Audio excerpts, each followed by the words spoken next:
दिवसाला maximum 2 programme. हा चल ये.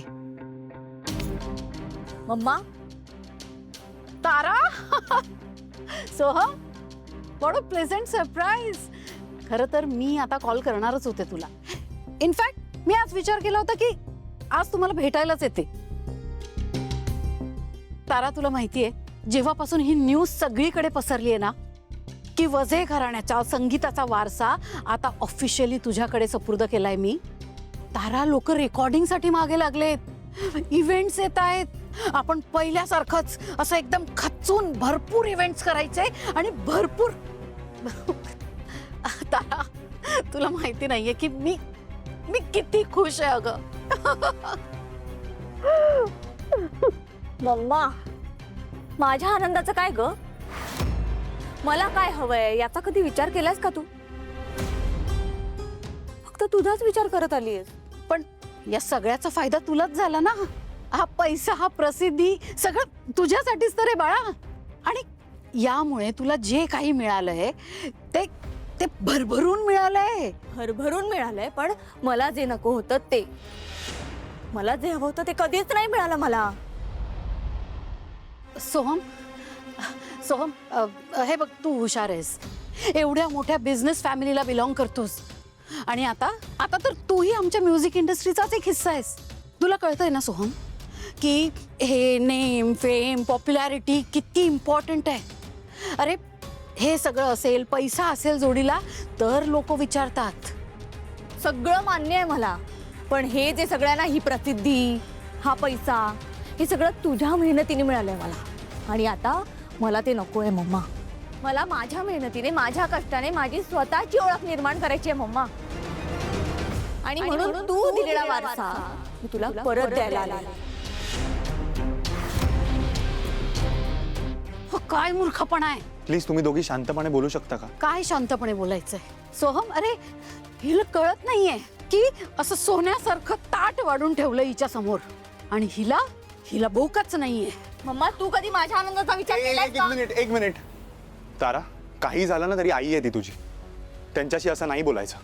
मला माहिती आहे की तुला त्यांचं बोलणं आज पटत नाहीये, पण आजवर खूप गोष्टी त्यांनी तुझ्यासाठी केल्यात आणि त्याला नाकारू शकत नाहीस तू. सो प्लीज शांत बस.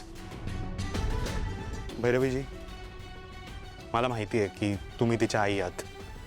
तुम्ही तिला जन्म दिलाय, तिला गाणं शिकवलं, लहानाचं मोठं केलं आणि आज तिची जी ओळख निर्माण झाली आहे ना ती फक्त तुमच्यामुळे. पण भैरवीजी, याचा अर्थ असा होत नाही ना तिच्या निर्णयावर, तिच्या आयुष्यावर हक्क गाजवू शकता. नाहीये तिची इच्छा गाणं गायची तर तुम्ही तिला का जबरदस्ती करताय? आणि करू दे ना तिला काय करायचंय ते. तिला ज्या ज्या गोष्टी आवडतात ना त्या सगळ्या गोष्टी करण्याचा पूर्ण अधिकार आहे तिला. आणि मी तिला नाही रोखणार, उलट तिला सपोर्टच करीन. मग गाणं सोडणार आहेस तू? हो. आणि गाणं सोडून काय करणार आहेस? हा, फक्त संसार करणार आहेस? सांगितलं ना मम्मा, आता मी माझी ओळख माझ्या कष्टाने, माझ्या मेहनतीने क्रिएट करणार आहे. आणि राहिला प्रश्न संसाराचा, तर तो मी तुझ्यापेक्षाही उत्तम करून दाखवेन. ऍटलीस्ट माझा नवरा तरी नाही सोडून जाणार मला. तारा!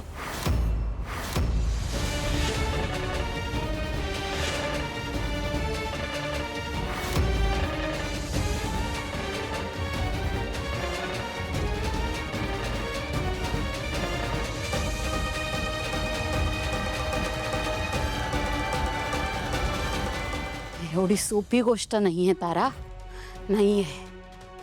एक दिवस कळेल. गाण्याशिवाय तुझी कुठलीच ओळख नाहीये. कोणी उभं करणार नाही तुला. हा तुझा गैरसमज आहे मम्मा.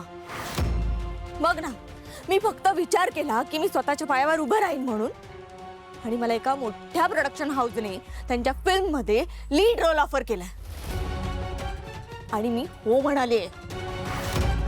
त्यामुळे आता गायिका तारा वझे ही ओळख पुसून अभिनेत्री तारा भेंदळे अशी स्वतःची ओळख क्रिएट करणार आहे मी मम्मा. आणि यावर दुसरा कोणाचाच अधिकार नसेल, फक्त माझा असेल मम्मा. तारा, तारा ऐकून तर घे. तारा! सोहम, मी तुझे हात सोडते, पाया पडते. काय करताय तुम्ही भैरवीजी? प्लीज असं नका करू. तिला बोलव, तिला आताच्या आता बोलव प्लीज. तारा, तू आलीस, मला माहिती होतं तू येशील. तुझा वारसा.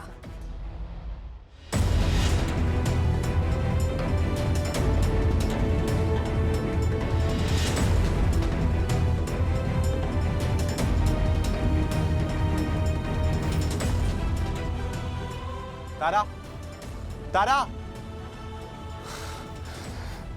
भैरवीजी, भैरवीजी, भैरवीजी, प्लीज सांभाळा स्वतःला.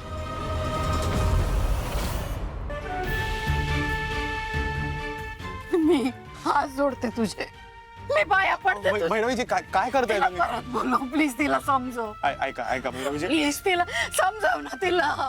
भैरवीजी, तुम्ही प्लीज शांत व्हा आणि प्लीज माझ्यासमोर हात नका जोडू. तुम्ही माझ्या आईच आहात आणि राहिला प्रश्न ताराचा, तर मलाही तिचा निर्णय नाही पटलाय. हो ना. पण काय ना भैरवीजी, मी ना तारावर खरं प्रेम केलंय आणि ज्या व्यक्तीवर आपण खरं प्रेम करतो ना, त्याला आपण पिंजऱ्यात कैद नाही ठेवू शकत. मीही तेच करतोय.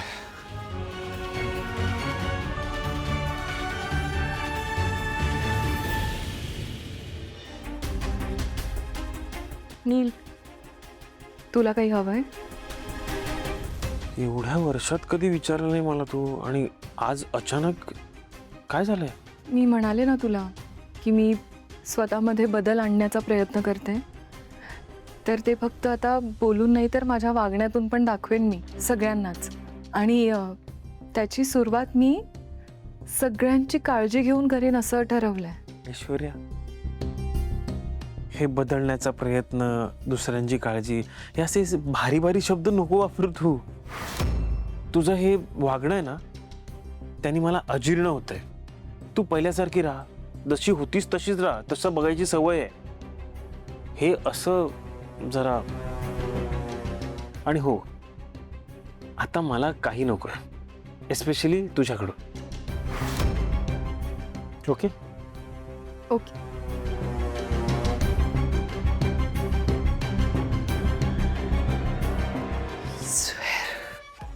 वाटलं होतं तेवढं सोपं नाही आहे, पण काय करू, सावलीचा विश्वास मिळवण्यासाठी मनावर दगड ठेवून हे करावं लागेल मला.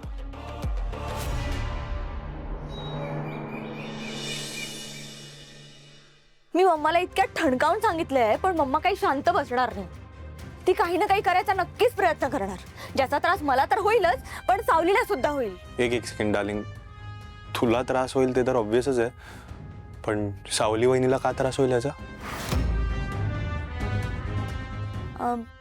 सावलीला त्रास होईल म्हणजे ह्या सगळ्यात आम्ही दोघी एकत्रच आहोत ना, म्हणजे रियाज, कार्यक्रम, आणि माझी मम्मा आम्हाला दोघींना एकसारखंच बघते, म्हणजे एकाच नजरेने मुलीसारखं बघते. म्हणून तारा, तुला काही हवंय? नाही, म्हणजे कोणी सांगितलं तुम्हाला मला काही हवंय म्हणून? नाही, कुणी सांगितलं नाही, मीच विचारायला आले. काही हवंय का? नाही, नको आहे. ठीक आहे. सोहम, तुला काही हवंय? हां,